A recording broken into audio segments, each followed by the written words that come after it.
തികച്ചും പോസിറ്റീവാണ്. ഞാനൊരു 100ഓളം ബൂത്തുകളിലെത്തി. ഇനി 2:30 മണിയായി ഇപ്പോൾ സമയം. 3.5 മണിക്കൂറാണ് ബാക്കി. കഴിവതും 180 ബൂത്തിലും എത്തണമെന്നുണ്ട്.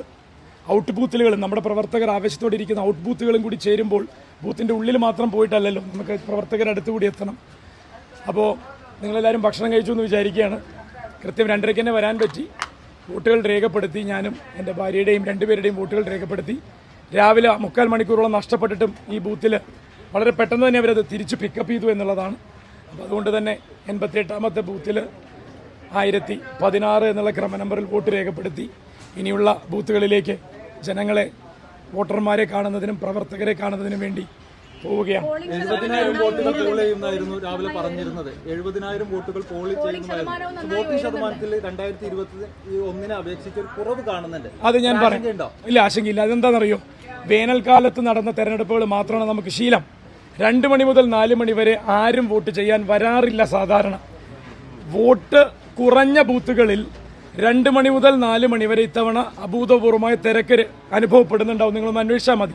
അതായത് പോളിംഗ് ശതമാനം 50-ൽ കുറവുള്ള മിക്കവാറും എല്ലാ ബൂത്തുകളിലും ഇപ്പോൾ, അതായത് 2 മണിയോ അല്ലെങ്കിൽ 2:30 വരെയോ 50% പോലും എത്താത്ത ബൂത്തുകൾ ഏതൊക്കെയുണ്ടോ അവിടെ 2:30 മുതൽ 4 മണി വരെയുള്ള സമയത്തുള്ള ക്യൂ വളരെ നീണ്ടതായിരിക്കും. കാരണം കാലാവസ്ഥ സുഖകരമാണ്. അതുകൊണ്ട് തന്നെ ആളുകൾ കൂട്ടമായി വോട്ട് ചെയ്യാൻ എത്തും.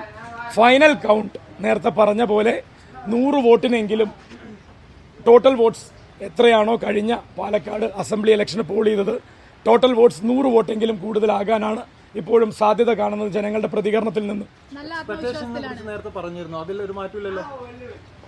അങ്ങനെ ഇടയ്ക്കടി മാറ്റം ഉള്ള ഒരു സ്വഭാവം ഇല്ല. ബൂത്തുകളിൽ പോയപ്പോൾ ഒരു മാറ്റമില്ല. 60,000 ടോട്ടൽ വോട്ട്, താങ്കളുടെ വോട്ട് 60,000 കടക്കുന്നായിരുന്നു. അല്ല, ഞാൻ കൃത്യമായിട്ട് 70,000-ന് മുകളിൽ എന്ന് പറഞ്ഞു. 70,000-ൽ കുറയാതെ എന്നാണ് ഞാൻ പറഞ്ഞത്. എതിരാളികൾക്ക് എല്ലാവർക്കും, പ്രത്യേകിച്ച് 2 മുന്നണികൾക്കും കൂടി ചേർന്നൊരു 80,000 വോട്ട് വരെയും 1,50,000-ന് തൊട്ടുമുകളിൽ ഒരു പോളിംഗുമാണ് നമ്മൾ പ്രതീക്ഷിക്കുന്നത്. അങ്ങനെയെങ്കിൽ സർവകാല റെക്കോർഡാണ്.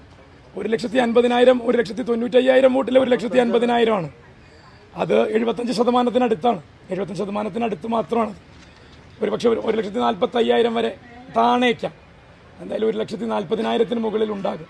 ഈ പോളിംഗ് ശതമാനം കൂടിയാലും കുറഞ്ഞിരുന്നാലും, കണക്കുകളിൽ വ്യത്യാസം വന്നിരുന്നാലും സരിൻ പ്രതീക്ഷിക്കുന്ന 70,000 വോട്ടിൽ കുറവ് വരില്ല എന്ന ആത്മവിശ്വാസമാണ്. ആ ചോദ്യം വളരെ വളരെ വളരെ പ്രസക്തമായി പറയുകയാണ്. ജനങ്ങൾക്ക് 9ാമത്തെ ക്രമ നമ്പറിൽ ചെയ്യേണ്ട 70,000 ആളുകൾക്ക് അത് കൃത്യമായി വന്ന് ചെയ്യാനുള്ള സന്മനസ്സുണ്ടാകും എന്നുള്ളതിൽ തർക്കമില്ല. അവരോരോരുത്തരും എത്തും. അവരുടെ എണ്ണം കൂടട്ടെ എന്നാണ് ഞാനും ആശിക്കുന്നതും ആശംസിക്കുന്നതും.